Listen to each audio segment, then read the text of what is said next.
दोस्तों ये वीडियो हम पहले भी अपलोड कर चुके हैं, लेकिन कुछ कारणों से उसमें फेर बदलाव करके इस वीडियो को हम दोबारा अपलोड कर रहे हैं। अगर आपने इस वीडियो को पहले भी देखा है तो आप इसे यहीं पर स्किप कर सकते हैं।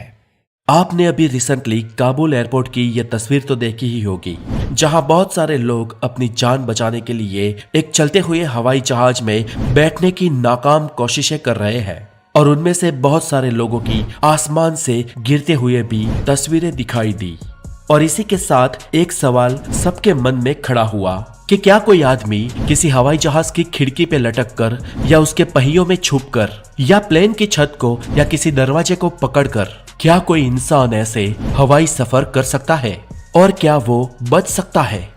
दोस्तों जरा आप सोच के देखिए, बहुत ही मुश्किल लगता है ये, और जितना ये सोचने में मुश्किल लगता है उससे कई ज्यादा खतरनाक ऐसा करना है। तो दोस्तों आज द नॉलेज में हम इसी बात की चर्चा करेंगे जो आपको एक बार तो सोचने पर जरूर मजबूर करेगी।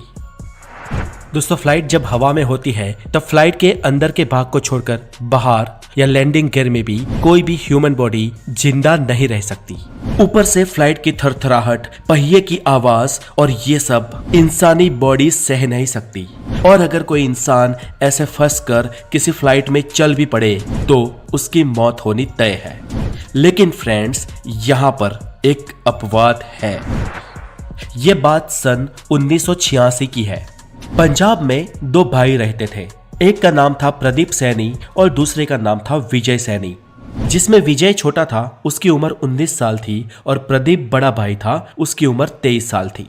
दोनों लड़के के पिता एक किसान थे और ये दोनों भाई कुछ कारणों से भारत से बाहर विदेश जाना चाहते थे। अब लीगली वीजा लेकर किसी देश में जाना तो उनके लिए बहुत मुश्किल था, लेकिन उन्हें एक एजेंट मिला जिसने कहा कि तुम सीधे रास्ते से तो लंदन नहीं जा सकते, लेकिन मैं तुम्हें सीक्रेटली प्लेन में लगेज यानी कि सामान रखने वाली जगह पे अपनी सेटिंग से बैठा दूंगा और तुम्हें वहां पर एयरपोर्ट पर उतार दिया जाएगा। वो दोनों भाई इस बात के लिए राजी हो गए, लेकिन वो एजेंट बार बार बात टालता गया। दिन बीतते गए और उनके जाने का कोई जुगाड़ नहीं कर पाया। यहाँ दोनों भाई परेशान, किसी भी हाल में बाहर जाना था उनको, लेकिन अब जाए तो कैसे जाए? और दोस्तों यहाँ से शुरू होती है एक असली कहानी। ये दोनों भाई सोचते हैं कि कोई बात तो बन नहीं रही, तो चलो खुद ही कोशिश कर लेते हैं और खुद अपने बल पर लंदन चले जाते हैं। अब ये निश्चय के बाद ये दोनों भाई पंजाब से दिल्ली आ जाते हैं और दिल्ली में ये इंदिरा गांधी इंटरनेशनल एयरपोर्ट के चक्कर काटने लगते हैं। साल था 1986, सितंबर का महीना था और ये दोनों भाई भी थोड़ा बहुत पढ़े लिखे थे। दोनों भाई एयरपोर्ट के आसपास की इंफॉर्मेशन कलेक्ट करने लगे। ये जानने लगे कि कब कहाँ कौन तैनात है, कितनी पुलिस कहाँ पर है और एयरपोर्ट के अंदर जाने के क्या क्या रास्ते हैं।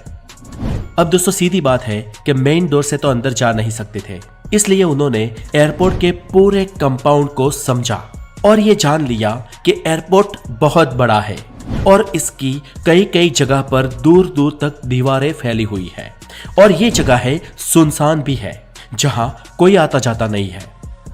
और आखिरकार सितंबर से अक्टूबर तक 1 महीने की रेकी करने के बाद ये दोनों भाई एयरपोर्ट के अंदर घुसने का एक फाइनल रास्ता ढूंढ लेते हैं। और इस सब के बीच वो लोग ब्रिटेन जाने वाली, लंदन जाने वाली कितनी फ्लाइटें हैं, उनके टाइमिंग क्या है, ये सब भी पता लगाते हैं। अब आखिरकार ये दोनों भाई एयरपोर्ट के अंदर दाखिल होते हैं और प्लान के मुताबिक एक प्लेन के रनवे पर चले जाते हैं, जहां पर प्लेन टेक ऑफ करने से पहले कुछ देर खड़ा रहता है। और इसके बाद ये दोनों भाई सिक्योरिटी और लोगों से बचकर प्लेन के लैंडिंग गियर में बैठ जाते हैं। प्लेन का लैंडिंग गियर दरअसल बड़ा होता है, उसमें टायर के फोल्ड होने के बाद भी एक आदमी साइड में कोने में बैठ सके उतनी जगह होती है। और ऐसे दो अलग अलग लैंडिंग गियर में, यानी कि एक लैंडिंग गियर में प्रदीप अपने आप को छुपा लेता है और दूसरे लैंडिंग गियर में उसका छोटा भाई विजय खुद को छुपा लेता है। दरअसल इससे पहले इन दोनों भाइयों ने इसके बारे में फुल इंफॉर्मेशन कलेक्ट की होती है।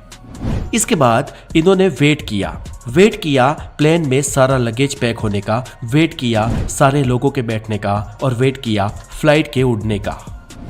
दोस्तों ये दो लड़के, एक 23 साल का, एक 19 साल का, वो लंदन पहुंचेंगे या नहीं और पहुंचेंगे तो भी किस हाल में, ये भी उनको मालूम न था। कुछ देर बाद फ्लाइट अपनी एक निश्चित हाइट पा लेती है और पहिए अंदर ले लिए जाते हैं। लैंडिंग गियर को बंद कर दिया जाता है। और दोस्तों, ये बहुत ही खतरनाक मंजर होता है।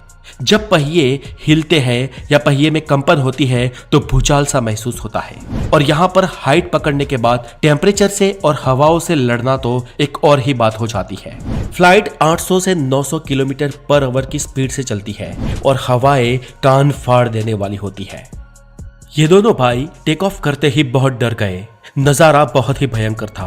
आवाज इतनी कि कान फट जाए और ऊपर से फ्लाइट धीरे धीरे 1000 से 1100 मीटर की हाइट पकड़ लेती है। यहाँ पर ऑक्सीजन नहीं के बराबर और टेम्परेचर -50 to 55 डिग्री सेल्सियस। इस हालात में किसी भी इंसान का जिंदा रह पाना नामुमकिन सा लगता है। और दिल्ली से लंदन का सफर करीब 9 से 9.5 घंटे का। अब दोस्तों, करीब 9.5 घंटे बाद ये प्लेन लंदन के हीथ्रो एयरपोर्ट पर लैंड करता है। और प्लेन के लैंड करते ही सबसे पहला वहां पर एक इंसान पहुंचता है, जो था वहां पर लगेज कलेक्ट करने की टीम का एक मेंबर। और ये इंसान जैसे ही वहां पहुंचता है, वो सबसे पहले देखता है कि जो पहिया होता है उसके नीचे एक इंसान बेहद ठंडी से जूझ रहा है।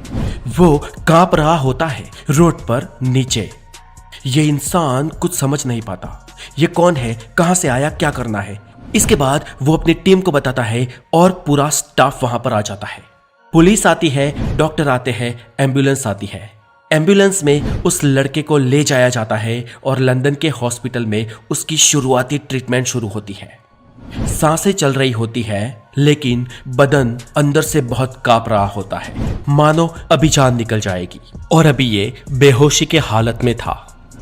अब यहाँ पर दोस्तों हॉस्पिटल में डॉक्टर परेशान, पता नहीं ये कैसे हो गया, ये लड़का कहाँ से आया है और कैसे रनवे पर मिला। लंदन के डॉक्टर्स उसे लगातार बचाने की कोशिश करते हैं। धीरे धीरे उस पर ट्रीटमेंट का असर भी होता है और वो कुछ दिन में होश में आता है।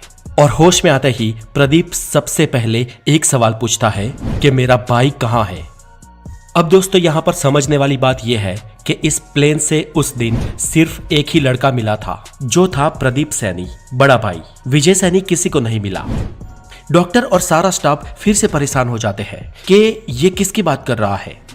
अब प्रदीप बातचीत करने की हालत में था, इसलिए डॉक्टर्स पुलिस को बुलाते हैं और सब मिलकर उसे पूछते हैं कि आखिर उसके साथ हुआ क्या था।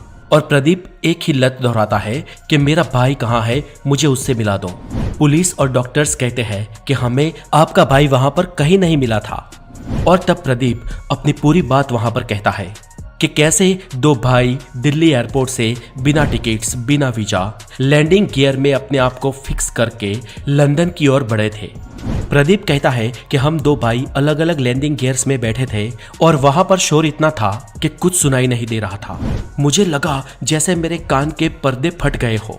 मुझे जबरदस्त झटके लग रहे थे, फिर भी मैं अपने आप को किसी तरह वहां पर सेट करके संभाल के रखा। मैं अपने भाई के बारे में भी चिंतित था कि उसके साथ क्या हो रहा होगा। और इसके बाद अचानक बहुत ठंडी लगने लगी। हवाएं बहुत ही फास्ट चल रही थी। मुझे कुछ समझ नहीं आ रहा था क्या करना है। धीरे धीरे मेरा शरीर सुन्न हो गया और उसके बाद पता नहीं क्या हुआ। अब आप लोग मुझे बताएं कि मेरा भाई कहाँ है। दोस्तों, उस दिन तो डॉक्टर्स और पुलिस प्रदीप को कुछ नहीं बता पाए, लेकिन उसके अगले दिन पुलिस को एक खबर मिलती है कि लंदन के रिचमोंड इलाके में एक मृतदेह पड़ा हुआ है। इसके बाद प्रदीप को उसकी तस्वीर दिखाई जाती है और प्रदीप उसे पहचान लेता है कि ये उसका भाई है।